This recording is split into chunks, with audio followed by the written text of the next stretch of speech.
And hello, welcome to Inspire Online and this interview for National Crime Reading Month.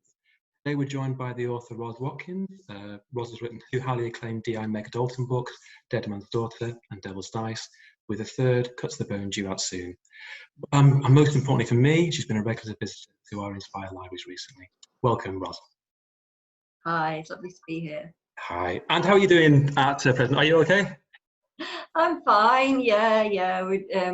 It's obviously a bit weird. It is very weird, isn't it? It's probably less weird for writers than it is for a lot of people, I suppose, because we're used to spending a lot of time on our own, staring out the window, thinking about murder. So, everyone's doing that now.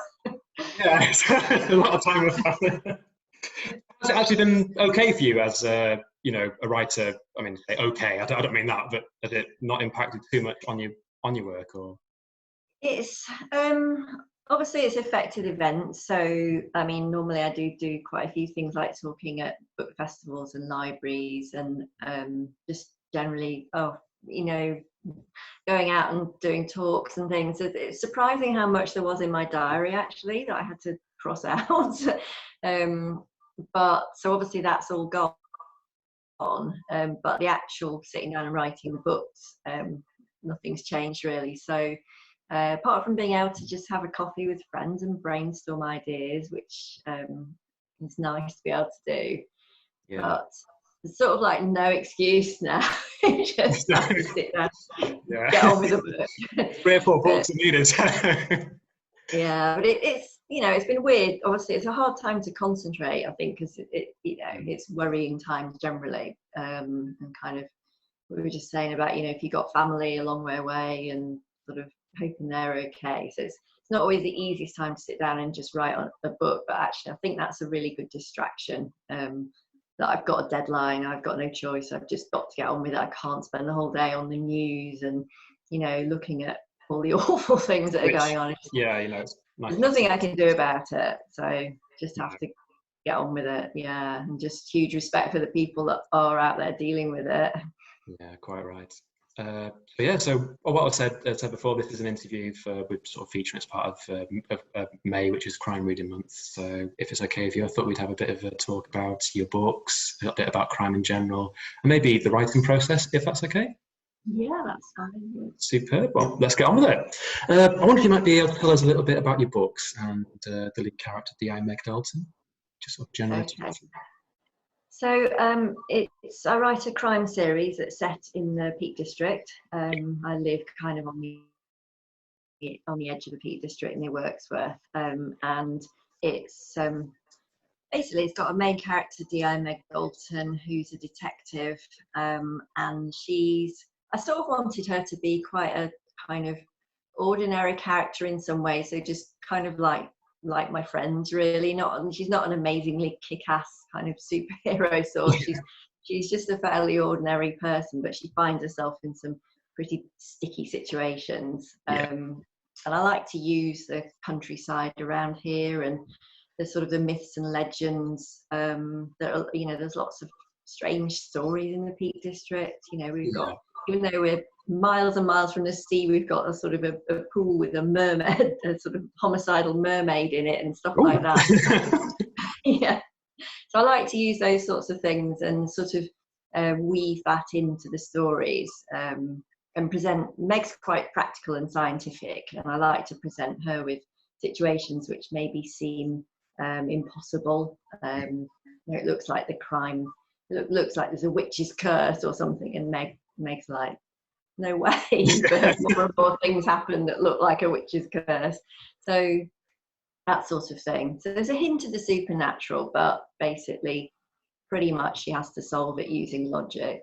Yeah, so that's fantastic. So I mean, just wondering what you'd sort of describe your book as. Would you say they're procedural, gritty, cozy, other kind of, if you had to put a tag on them?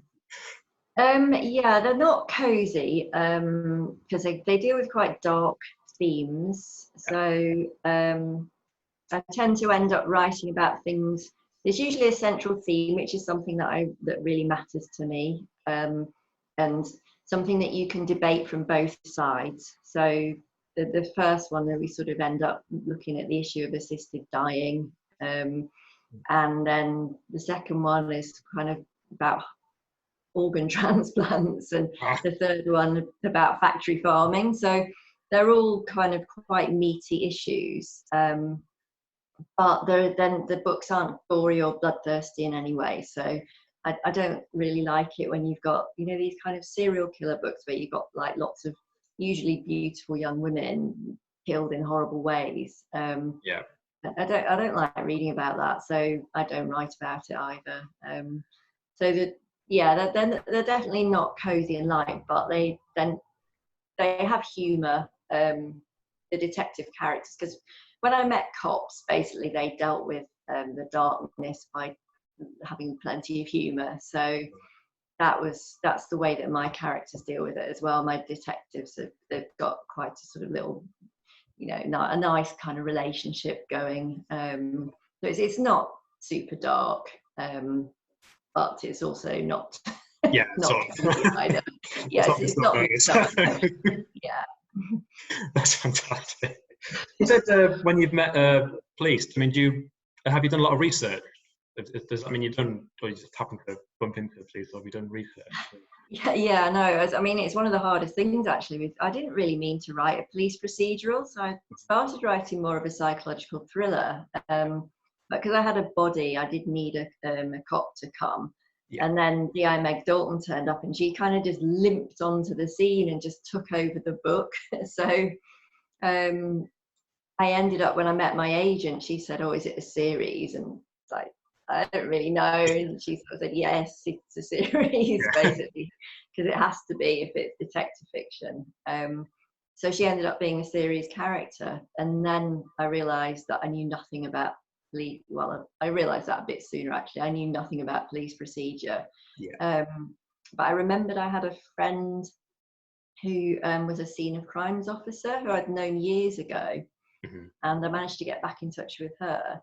And her husband was a detective, so we sat down together and we drank lots of wine, and they basically spent about 4 hours telling me how my crime scene just was completely wrong and wouldn't work at all, and that wasn't how it was done. Then I rewrote it, and then I said, "Oh no, it's not as good anymore, actually, leave it inaccurate, it's better." So there's this constant balance of, like, my agent says drama trumps realism, so it's better it fits a little bit inaccurate if it's interesting. But on the other hand, I try to put in bits of accuracy, but the overall murder investigation, obviously, it's not very accurate, because you wouldn't just have a few people, you'd have like 100 people sat in a room looking at number plate data or whatever. Yeah. Or just looking at the mobile phones. Nowadays, it's all about the mobile phones. Yeah, might not be a great couple hundred pages. No, let's just look at 20,000 pages of data that we've taken off the mobile phone. So I know it's inaccurate, but those friends have then led me on to other friends. So I managed to have a day at the Derbyshire Central Constabulary and spoke to the drone people, and went and had a look at the firearms unit, and sort of held guns and tried on vests and all that sort of thing. Met some female detectives. So yeah, the police have been absolutely brilliant. They've even invited me into the call centre so I could sit and sort of see how they deal with the incoming calls, and yeah, fabulous. So most of it doesn't go into the book, unfortunately, because you can't really, you can't put it all in, but you get the sort of, yeah. It gives you ideas, yeah. Oh, fantastic! So, I mean, you base your books in the Peak District. Is there a reason for that? I mean, I know you live in that area, but is that the reason that you base it in the Peak District? Or? To be honest, a lot of it was because this is where I live, and I first had the idea for the first book, when I was walking the dog, and he's a disgusting dog, and he disappeared for ages, and then he came back with something dangling from his mouth, and for a moment I thought it was a human spine. So just kind of had this thought, like, what would it be like if your dog actually found a human corpse? He finds lots of non-human corpses. and that sort of put the idea in my head, and then it was natural really that I'd use the landscape that I do walk through, but also it is such a good landscape. You know, we've got the caves and the cliffs and the woods, and like I said before, all the myths and legends. So it's in a really good place to set them, I think. Yeah, no, it's a beautiful area too as well, isn't it? So yeah, it's good to do the research as well. You don't have to go too far, and you can go to lots of nice places and just make the excuse that you're researching your books. Yeah, sounds pretty much perfect, really. I mean, although my partner keeps saying, can't you do like Death in Paradise or something, so we can, you know. I was going to say, I'd have come to the Maldives or something. Yeah, a bit more interesting than the Peak District, please. You've said then that one of the first ideas for your plots came from when you were out walking with your dog, and your dog came back with something which you thought might have been, you know, part of a human body. I presume it wasn't. It was a hare, actually. It wasn't a hare, so hairs are big. Yeah. And so it was the length of a human spine, but a hare. Disappointing. So maybe that was an idea for one of your plots there. So I mean, how is do your plots just come to you sort of in? Is it just sort of what comes to you in sort of, you know, things that happen to you, or do you actually go out directly looking for a plot? The first few, well, the first three really sort of, the ideas just came to me from reading and just generally. I suppose the first book, you put your whole life into it in a way. So a lot of my interests. The thing about assisted dying was sort of on my mind because my grandmother had basically been through that. She was 101, and it was like, you know, whether she should be allowed to die in her own time or not. So that was sort of on my mind. And the second one was just something I'd read a few years ago about people who had heart transplants and seemed to change personality and take on the traits of the donors, and I thought that was really intriguing. Started thinking, you know, what if you had a heart from someone that had, say, been murdered or something, and it offended my scientific sensibilities, but some of the research was really compelling. So that was where the second one came from, and that's common really, that I just kind of read something and it triggers an idea, something in the news or whatever. But the one I'm writing at the moment, it's been a bit more deliberate. I've kind of tried to sit down and think of something that I know a bit more now about what the publishers want and what sells. So I'm trying to think about ideas that will make a really obvious hook, you know, for the book. But it has to be something that interests me, otherwise there's no point. It's something that I'll enjoy researching. Yeah. I presume, I mean, I don't know how long it takes you to, you know, research a book and go through the process of writing a book, but obviously it would have to interest you if you're going to dedicate X amount of time. I think it helps if it's, for me, something that I feel quite strongly about. So the third one, the one that's coming out in June, that's the one that's it's not about factory farming. It's basically, it's a crime novel with a mystery and so forth, but it's got sort of factory farming involved, and that is something that I feel really strongly about. The fact that we keep these pigs in, you know, sort of in conditions where they can't even turn around. And that the horror of that is quite a strong motivator when you're writing, to think, you know, maybe if this book just makes a couple of people think, oh, I might buy free range, then it's done something good. So whilst it's commercial fiction, you absolutely cannot get preachy, and you've got to show both sides. You can sort of make people aware of things. The second one, there was, I can't say what it was because it ruins it, but there's something that was, I found out about, that was so horrific, and I couldn't believe it was going on. But it was, and that's something that you find out at the end of my second book. And I just thought, I want to raise awareness about this. I can't talk about it because I mess that up. You have to read the book. Yeah. So I mean, your third book, is it cut to the bone? Your third book, isn't it? Yeah. And that's due out. Is it due out soon? Is it still due out soon? Yeah. And that's still going ahead, is it? Is it still all going? Yeah, it's not the best time to have a book out. I won't be able to have a book launch.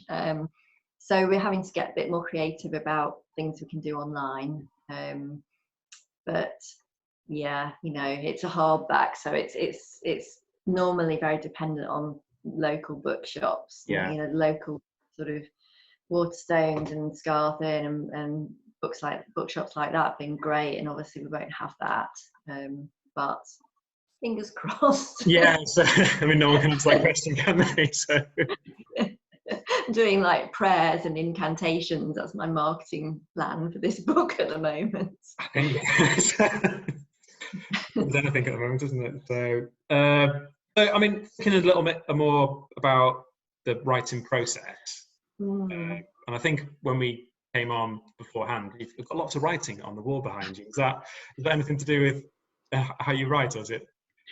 Yeah, so I'm just looking at sort of starting a new book. It's at the very beginnings of it up there, but I do have a big whiteboard that I scroll things on. And I mean, my process is, you know, some people, they say people are either plotters or pantsters because they do it by the seat of their pants. And I'm somewhere in the middle, so I tend to have some ideas, jot some notes down. I get through sort of just like hundreds of these.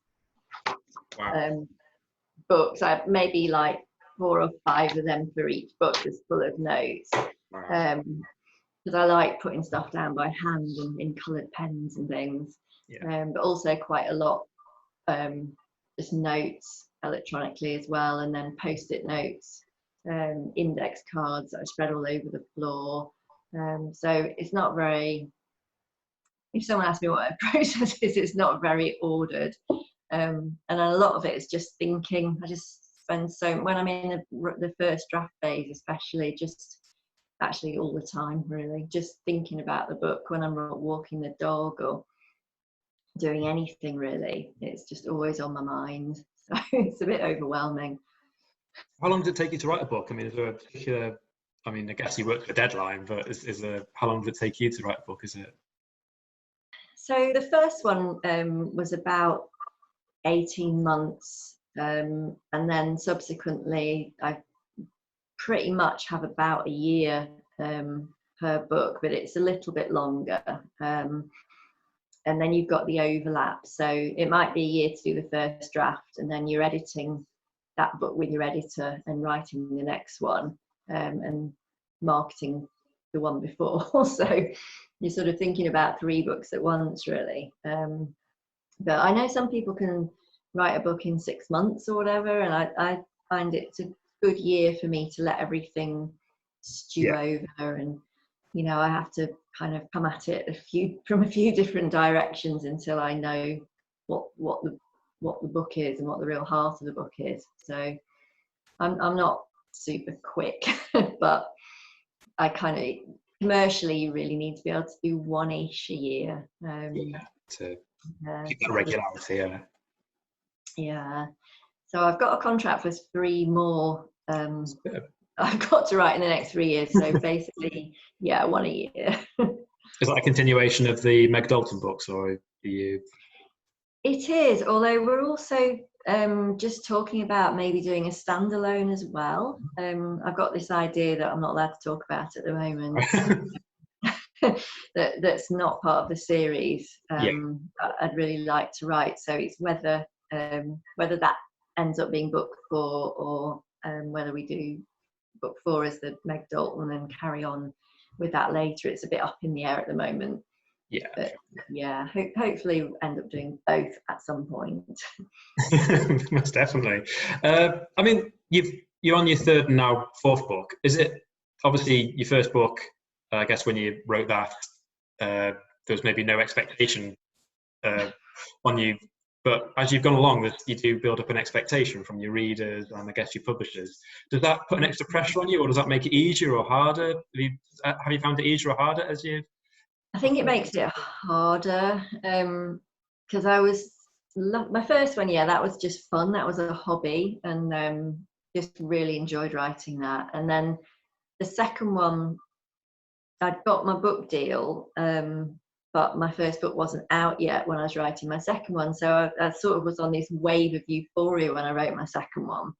And also I didn't have to cope with the reviews and how my books were received. And then just before really just as I started writing the third one, the first one came out. Yeah.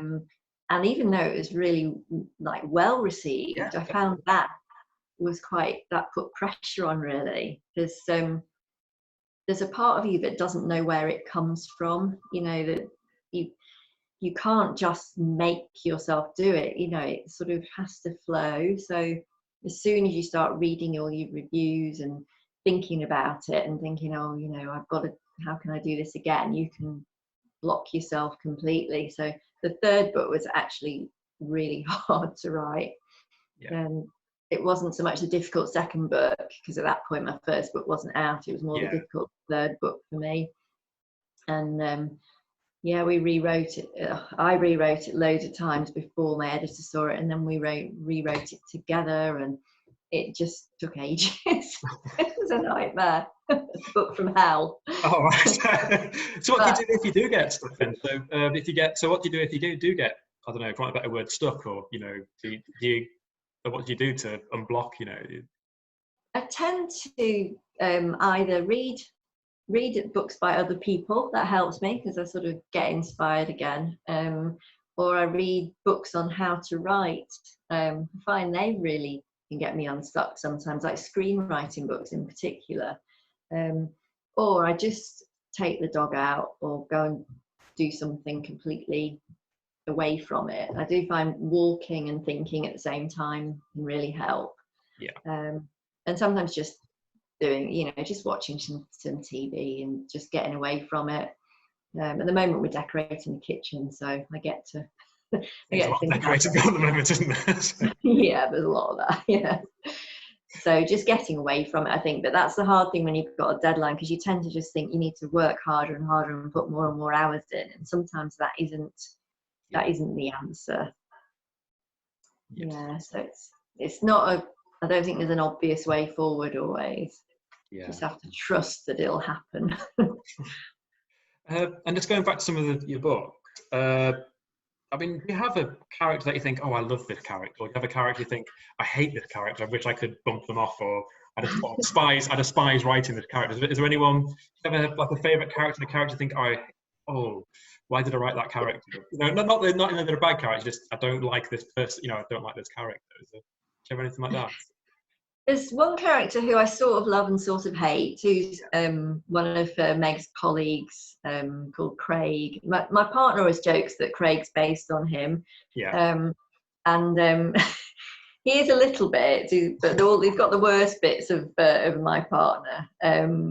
But he's quite obnoxious, but I sort of love him as well, because I know why he's like that. And my main character doesn't know why he's like that yet, but he's got he's got stuff that happened to him in the past that makes him like that. And he's loyal as well. He's not horrible through and through. Yeah. So whilst I kind of dislike him, I quite like writing him as well. I mean, I actually quite enjoy writing the psychopath types as well. Yeah. They can be quite fun. Yeah.